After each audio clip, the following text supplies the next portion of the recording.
بسم الله الرحمن الرحيم، والصلاة والسلام على رسول الله المبعوث رحمة للعالمين سيدنا محمد وعلى آله وصحبه وسلم أجمعين. معكم أخوكم عبد الناصر أحمد نعمل شروحات الخرسانة والطوب.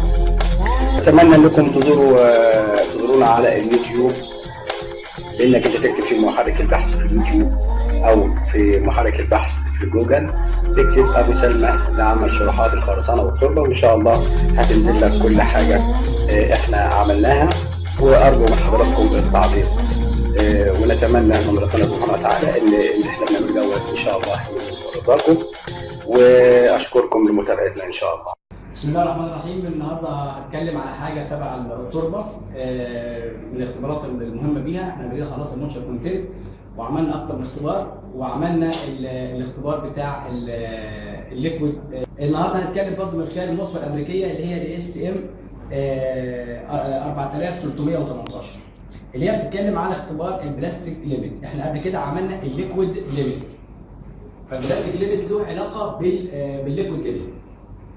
النهارده بقى موضوعنا هو البلاستيك ليميت. هو عباره عن ايه؟ هو الحد او اقل كميه ميه تتحول من عندها التربه من الحاله اللي شبه صلبه للحاله اللبنه. يعني عينات التربه بيكون بتاخد كميه ميه اقل كميه عندها تتحول من الحاله الشبه صلبه او النص صلبه او يعني اللي شبه متصلده وتتحول للحاله اللي فيها اللونه. الغرض من الاختبار دوت زي ما قالت الاس ام عليه، احنا بنعرف منها يعني بنحكم على نوع التربه دوت ونقدر نعمل له كلاسيفيكيشن من خلال الارقام اللي في الاخر بنوصل لها. ايه هو بقى الاختبار اللي هو بتاع البلاستيك دوت؟ قال هو المرحله او الحاله اللي بتتحول فيها التربه لما اجي اعرضها واعملها عباره عن خط او خيط من الطين بيحصل لها تشرخ خطوط طوليه او عرضيه عن لما يكون السمك وصل 3 مللي. واضحه كده تاني؟ يعني افتل انا في عينه الطين دوت لغايه ما اوصل يحصل لها تشرخات، بتبقى تشرخات طوليه او عرضيه عند 3 مللي. كده فكره الاختبار ايه هي؟ انا هقول لك الاختبار بيتعمل ازاي. الاختبار هيتعمل عن طريق ان احنا هنجيب عينه تربه بتبقى مره من منخر 425، ونفس الطريقه اللي احنا حضرنا بيها الاختبار اللي عملناه قبل كده اللي هو الليكويد ليميت. البلاستيك ليميت ما يختلفش عن حاجه عنه من ناحيه تحضير العينه. هجيب العينه والماتيريال بتاعي وامرره بالمنخر 425 اللي هو بوينت 425 اللي هو بيقولوا عليه اللي هو منخر رقم 40. هاخد وزنه بتبقى حوالي 15 جرام 20 جرام، ما تقلش عن 15 جرام، يعني معايا من 15 ل 20 جرام من عينه التربه دي. وابتدي اضيف لها كميه ميه بحيث ان هي يحصل لها تجاوب، تبقى العمليه عينه متجبسه معايا، تبقى ماسكه نفسها. وابتدي اغطيها واسيبها في علبه مقفوله او في طبق بورسلين متغطي باي حاجه رطبه لمده 24 ساعه. دي في حاله التربه اللي تكون النعومه بتاعتها عاليه جدا. لكن لو كانت التربه ما فيهاش نعومه جامده ما فيهاش نعومه عاليه ممكن اشتغل بالعين على طول. يستحسن ان انا لما اجي اعمل الاختبار دوت ان عينه التربه ديت تكون متجففه هواء. في ناس بتعمل الاختبار على الحاله اللي جايه بيها عينه التربه من الموقع. ان احنا قلنا قبل كده ان عينه التربه ديت اي عينه تربه تيجي للراجل بتاع المعمل يعمل لها حاجتين، وانا في كل حاله هقول هعيد الحتتين دول. هو لازم يعمل لها تدرج جويبي ولازم يعمل لها المونشر كونتنت. هو ممكن يكون المونشر كونتنت اعلى من كميه الميه اللي عينه التربه محتاجاها عشان توصل لحد الليونه. معايا؟ يعني ممكن يكون هي جاب كميه ميه كتيره، اجي اعمل الاختبار يكون عندي عامل مشكله. عشان كده يفضل بالنسبه للراجل بتاع المعمل ان هو يجففها تجفيف هوائي، ما يعرضهاش لحراره عاليه اللي يحصل لها حرق الحبيبات والحبيبات تتفحم منه وتبقى نتائج مش منطقيه. جاهز اول عينه وعداه من 425 اللي هو منخر الرقم 40، هياخد الوزن اللي قلنا عليها ما تقلش عن 15 جرام، وهيبتدي يضيف لها كميه الميه لغايه ما توصل لحته عجينه يقدر بعد كده يشتغل منها. عدى 24 ساعه هيجيب العينه ويبتدي يعملها نظام كوره. الكوره دي بتكون وزنها في حدود 8 جرام 10 جرام، ويدورها ويعمل اكتر من واحده ويبتدي ياخد واحده ويبتدي يعمل لها ايه؟ عمليه الفتح. عمليه الفتح دي هتتم ازاي؟ هيحط العجينه ديت على اللوح الزجاجي اللي احنا هنشوفه ان شاء الله مع زميلنا هو بيعمل الاختبار، ويبتدي يعمل عمليه الفتل. عمليه الفتل ديت او عمليه البرم العينه بتبدا من عند اول الصبع لغايه اخر الايد، وروحها جايه ده مشوار. العدد ما بيقلش، بيبقى في حدود تقريبا من 10 لفات ل 15 لفه. من 10 ل 15 لفه. لكن في تربه بتحتاج اكتر. طب وهو بيفتل كل حاجه في العينه حصل لها تشرخ، ولكن بعد يعني عمال يفتل فحصل لها تشرخ، والتخانه بتاعه عينه الطينه ديت اكتر من 3 مللي. ده هيدل على ان كميه الماء قليله، هي عايزه كميه ماء ثانيه، فيبتدي الراجل يديها نقط صغيره جدا من الميه سواء كانت مقطره او ميه تكون بتاعه الشرب العاديه. ويبتدي برضه يجب فيها تاني بايديه ويكورها ويعملها كوره، ويبتدي برضه يعمل عمليه الفتل مره ثانيه لغايه ما توصل معاه لتخانه 3 مللي. يبقى كده في 3 حالات هيحصلوا وهو بيفتل البتاع، يا اما هيحصل لها ان التخن هيكون ادخن او اكتر من 3 مللي، وطبعا عشان يتاكد من التخن دوت وصل لحد 3 مللي لازم يكون عنده حاجه ريفرنس، يكون معاه حاجه تخنها 3 مللي بحيث ان هو يقارن بيها.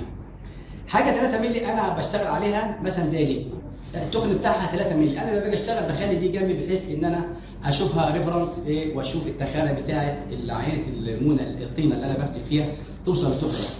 اذا كانت العجينه او حته الطين اللي معايا بفتل فيها وكان التخن بتاعها اكبر من ده وحصل لها تشرخ، ده بيدل على ان انا عايزه ميه، هديها نقط ميه وابتدي اعجنها تاني وافتلها. حاله ثانيه انها هتقل عن ال 3 مللي، خد بالك من دي بقى، انها تبقى اقل من ال 3 مللي ديت ويحصل لها تشرخ. يبقى كده ده هيدل على ان العجينه كده فيها ميه كتير، هضطر ان انا اقعد اقلب فيها عشان كميه الميه تهرب فيها، وابتدي برضه اكورها وابتدي افتل فيها لغايه ما يوصل التخن عندي ل 3 مللي ويحصل لها شروخ طوليه وشروخ عرضيه. في الساعه دي خلاص خلصت كل حاجه، ابتدي الم الجزء دوت واخده واحطها في جفنه من الجفن عندي، هنشوفها برضه في الفيديو مع بعض، واعمل لها ايموشن كونتين. الموضوع ده هعمله كم مره؟ هعمل ما يقلش عن 3 محاولات. ولكن الاحظ او يلاحظ الراجل بتاع المعمل هو بيعملها ان الفرق ما بين المحاوله والثانيه ما يزيدش عن 2% منشر كونتنت. يعني ما ينفعش واحده اعملها مثلا وليكن عامله منشر كونتنت 20% وعينه ثانيه اختها الجفنه الثانيه اخذتها من كره ثانيه عملتها ادتني 25%، ده بياكد ان الاختبار اتعمل غلط. دي كانت فكره كده بسيطه جدا عن طريقه الاختبار، واحنا هتبقى امور اوضح لما هنيجي نعملها بدايه من تجهيز العينه لغايه ما ناخد العينه ونعمل لها منشر كونتنت ونطبع الحسابات. المنشر كونتنت بتاع متوسط 3 محاولات دولت هو هيمثل لي البلاستيك ليميت بتاع العينه او حد اللي دون العينه، الحاله اللي بتوصل فيها التربه هنا مره ثانيه من الحاله والنص صلبه او الشبه صلبه للحاله اللبنه. فاحنا هنشوف فيديو الاول وبعد كده هنكمل ازاي هنجيب الحساب بتاعتها مع بعض. بسم الله الرحمن الرحيم. دلوقتي هنشوف الاختبار مع بعض عملي بعد ما اتكلمنا على فكرته بطريقه مبسطه بحدود امكانياتنا، واحنا قلنا اهم حاجه هي تجهيز العينه، واحنا العينه اهي قدام حضراتكم، شوفوا ازاي الراجل هيعملها ازاي. احنا قلنا قبل كده في الاختبار بتاع السيوله، وبرده هنقول الكلام ده برده في اختبار تحديد حد اللدوه للتربه، ما ينفعش اي منخل تشتغل عليه غير منخل رقم 40 او اللي احنا بنقول عليه رقم او مقاس بوينت 425 مايكرون. بقولها تاني، لازم نحترم المنخل دوت، ما ينفعش نعمل على اي منخل تاني. مفيش حد مثلا فني يستعمل ذكاء ويقول لك منخل بوينت 5 او بوينت 500 قريب منه ينفع، ومنخل بوينت 600 قريب منه ينفع، بوينت لا، ما ينفعش اي منخل غير منخل بوينت 425. ده على حسب الكود اللي بيقول. هو دلوقتي بياخد العينه اللي هي هتشغله للاختبار. طيب لو هو كان بيعمل اختبار حد السيوله وحد اللدونه مع بعض، ممكن ياخد من العينه زي ما جهزناها في حد السيوله، ياخد منها جزء ويحتفظ بيه لو هيعمل الاختبارين مع بعض. لكن لو هيعمل حد اللدونه لوحده هياخد بطريقه اللي احنا شايفينها مع الراجل ده بيعملها ازاي. هياخد حوالي 10 جرام ويعملها بنفس الطريقه، ان هو هيضيف لها ميه، ويفضل ان هي تكون ميه مقطره او ميه ما تكونش معدنيه، ما يكونش فيها اي معادن اقصد يعني، بس يفضل ان هي تكون ميه مقطره، ويقلبها كويس ولغايه ما توصل لمرحله ان هي تبقى ايه متماسكه معاه، ويسيبها يحتفظ بيها زي ما الراجل بيعمل كده لمده 24 ساعه اذا كانت التربه فيها لدونه عاليه. اذا كانت كميه الرمله فيها كتير ما فيهاش لدونه عاليه ممكن يشتغل على طول بعد ما يخلطها بميه. شوف الراجل بيحتفظ بيها ازاي، وهيسيبها لمده 24 ساعه. بعد ال 24 ساعه هيبتدي يعمل الاختبار بالطريقه اللي احنا هنشوفها معاه دلوقتي، او زي ما الكود بيقول، والراجل بيطبق الطريقه طبعا مع المهمات بتاعته كلها، الادوات اللي بيستعملها، الاسباتيولا اللي احنا قلنا عليها ديت اللي هي طولها تقريبا حوالي 3 بوصه، والعرض بتاعها او الشفره بتاعتها ما تعادل 19 مللي او 3/4 بوصه تقريبا. هياخد منها، شوف هيعمل ازاي، هيعمل نظام كور. بس قبل ما هتكلم اقول ايه هو حد اللدونه. حد اللدونه ده يا جماعه هو اللي هو اقل كميه ميه بتكون عندها التربه في حاله لدنه. اقل كميه ميه بتبقى التربه عندها وصلت لمرحله لحاله لدنه، او ان احنا اقولها بطريقه مبسطه اكتر، هو كميه الميه المناسبه لعينه التربه اللي تقدر من خلالها تتحول، اهو شايف المثال اهوت اللي هو المقاس بتاعه اللي هو هيشتغل عليه، اللي هو تتشكل بتبقى على طريقه زي الحبل او الفتله، بيكون السمك بتاعها 3 مللي ويصل عندها التشقق. ده بطريقه مبسطه. يعمل نظام كور صغيره كده، وبيكون الكوره تقريبا حوالي 8 جرام تقريبا، ويبتدي يعملها بايديه، يضغط بايديه على العينه كويس، ويبتدي يعمل عمليه الفتل. فيعمل عمليه الفتل ازاي؟ هو زي ما الكود بيقول يلف من 80 ل 90 لفه. اللفه بتبدا من اول الصوابع او من عند الضوافر من تحت كده لغايه نهايه الايد. الروحه والجايه دي بتعتبر لفه. هو هنا بيلف لغايه ما يوصل لسمك 3 مللي. انا مش عايز اقول بقى الحاجات اللي هي في الكود عشان هنصعبها على بعض ان تبقى اسطوانيه وتتكسر مش عارف عند مقاس ايه وكلام من ده. لا، انت افتل في عينه الطين اللي معاك ديت، او عينه اللي معاك عينه التربه، مش عايز اقول طين عشان ما قالش من شانها، عينه التربه ديت لغايه ما يحصل لها تشقق، لما يوصل الفتله او الحبل دوت او اللي بتاع اللي معاه دوت لسمك 3 مللي. سمك 3 مللي او 3.2 من 10، يلا عشان زي ما الكود بيقول، بس 3 مللي هو الحد الفاصل. طيب لو حصل برضه بعض الامور بتقابلنا واحنا شغالين، ان هو بيجي يفتل في العجينه بتعدي ال 3 مللي ويفضل لسه فيها، ده مقياس اعتقد او من وجهه نظري ان هو كده بيؤكد ان لسه فيها رطوبه عاليه. يبتدي ان هو يزود تاني تقليب، ويلم برضو الخيوط اللي هو عملها ديت ويعجنها تاني ويفتلها تاني. في بعض الفنانين بيستنصحوا شويه، بيروح جاي على اللوح الزجاج الراجل بيفتل عليه دوت، ويروح حاطط ورقه نشاف ويفتل عليها بحيث تمتص بعض الميه اللي في العينه. طيب لو كانت العينه ما جابتش معاه قبل ال 3 مللي بيحصل لها تشققات، مش هقول ما فيهاش لدونه، لا هي فيها لدونه، لكن معنى كده ان هي عايزه كميه ميه لانها ما وصلتش للحد اللدونه، ما وصلتش للحد بتاع اللدونه. يبتدي يفتل برده وهكذا. اللي جنبه ديت اللي عليها العلامه ديت المقاس اللي هو بيقارن بيه السمك بتاعها. وطبعا في بعض الفنانين بيعتمدوا على خبرتهم ال 3 مللي بيبقى سمكها قد ايه. هو دلوقتي بياخد العينه بعد ما بتوصل معاه للحد اللي احنا قلنا عليه دوت، بياخد منها جزء بيجمعها تاني ويحطها في بوتقه او في علبه او في جفنه ايا كانت.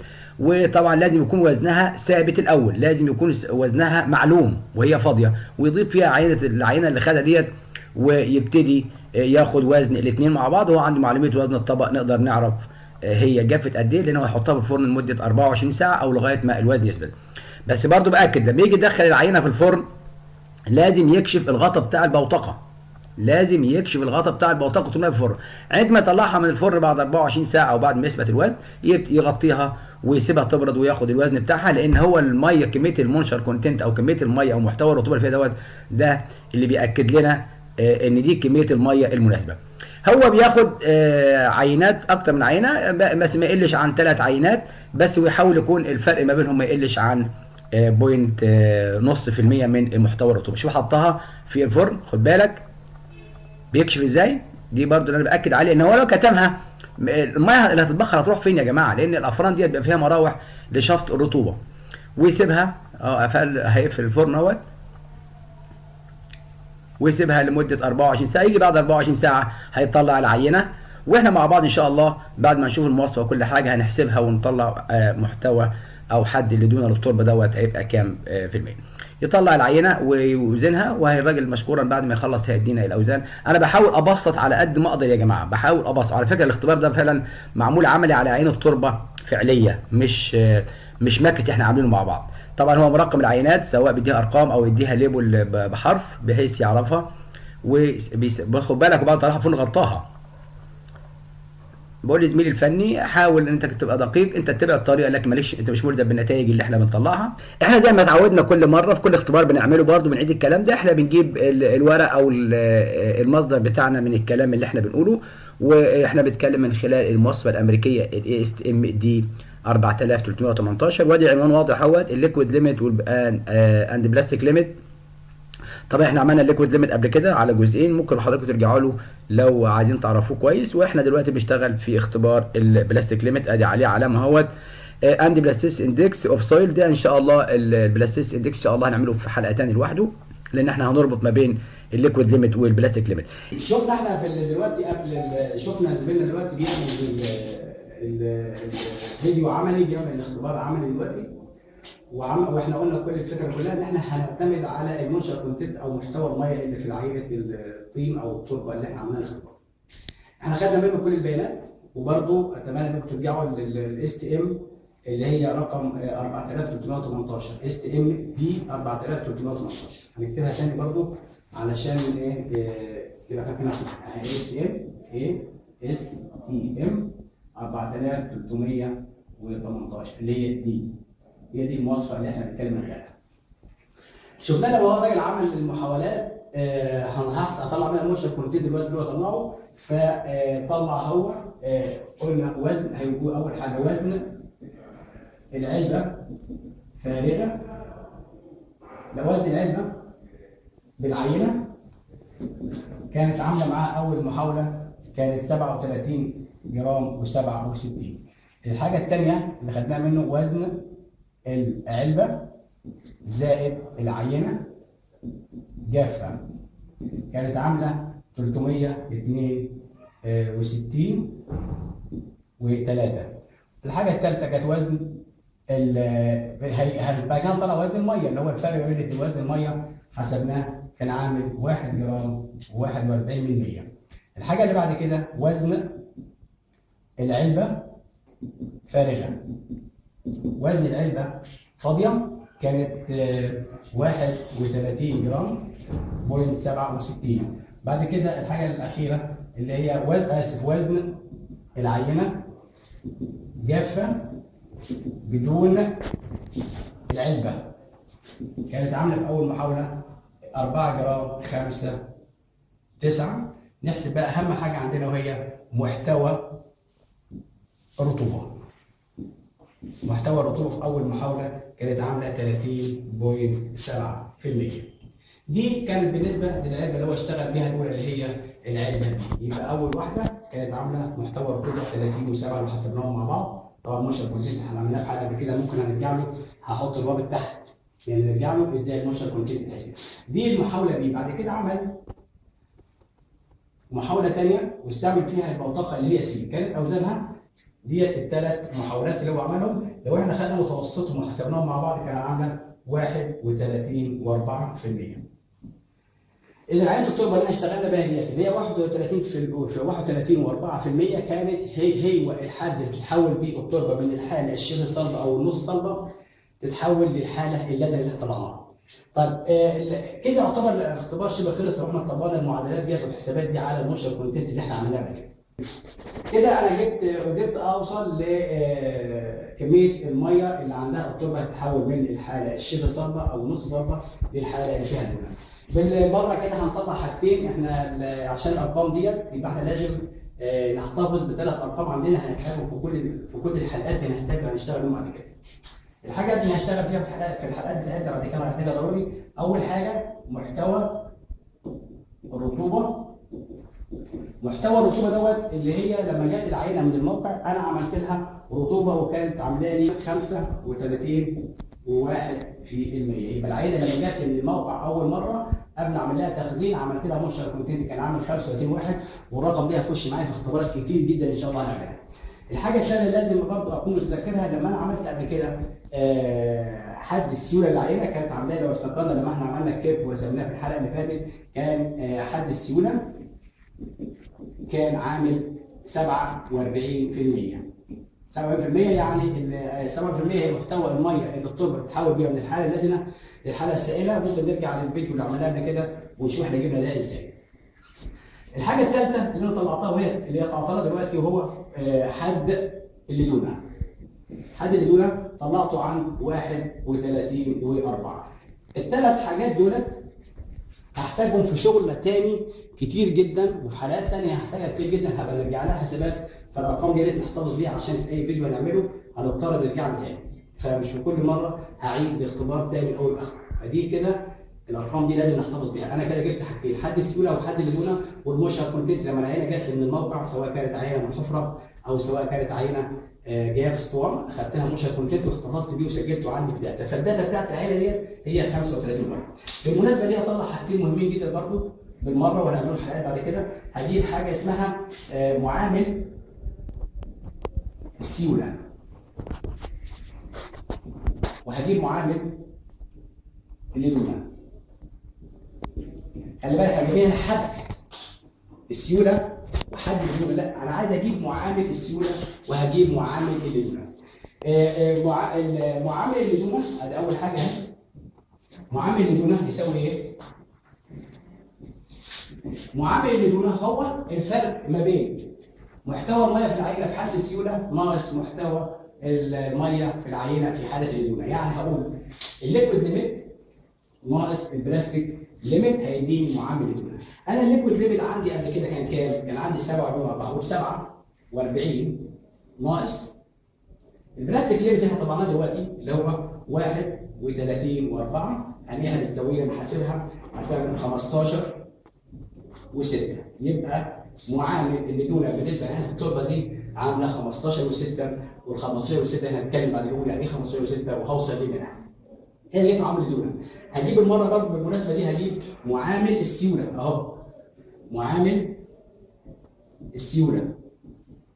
معامل السيوله هيجي لي نتيجه هقول الليكويد ليميت ناقص، خد بالك من دي بقى، هرجع ليه تاني؟ هرجع المنشأ كونتنت ناقص المنشأ كونتنت اللي هو كام؟ 35 واحد على البلاستيك ليميت اللي انا طلعته دلوقتي اللي هو 31 و4. لو احنا طبقنا الحسبه دي مع بعض انا حاسبها هنلاقيها بتعمل 0.379. يبقى معامل السيوله بالنسبه للعينه عامل 0.379 ومعامل الليدونه بالنسبه للعينه عامل 15 و6. يعني ايه 15 و6 ويعني ايه 0.379؟ ده هنقول في كيرفات ومعادلات بسيطه بعد كده في حلقات ثانيه ان شاء الله وهنقول معناها ايه. فاتمنى كده ان انا اكون وفقت في طريقه حساباتها كده والامور واضحه، ونرجع برضه للوصفه اللي هي 4218 لو كان في حاجه ناقصه، واتمنى كده ان انا اكون وفقت واشكركم والسلام عليكم ورحمه الله وبركاته.